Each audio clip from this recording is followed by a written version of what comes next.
Hörmətli məktəb adminləri, deməli öz hesabımızla daxil oluruq Atis platformasına.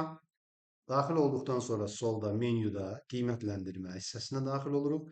Daha görürsünüz burada qiymətləndirmələr var. BSG-nin BSG balı və illik qiymətlendirmələr var. 11-ci sinif, 9-cu sinif, 6-cı sinif, 4-cü sinif. Məsələn, 6-cı sinifin qiymətləndirməsini yazmaq üçün doldur hissəsi var. Ən sağda doldur hissəsinə vururuq. Doldur hissəsinə vuranda burada bizim şagirdlərimizin siyahısı çıxır. O şagirdin qiymətini qarşısında da bu xanaya yazırıq. Və şagird əgər iştirak eləyibsə, bax bu qarşısında görürsünüz üzərinə gətirəndə əl işarəsinin sarı ikon var. Adam ikonu yanında da X. İştirak etməyibsə, iştirak etməyib kimi qeyd eləyirsiniz.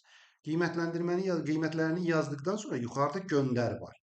Hər bir şagirdin, hər bir sinifin, hər bir BSG-sini yazdıqda burada yuxarıda göndər hissəsi var. Hər birisini bir-bir göndərə bilirsiniz.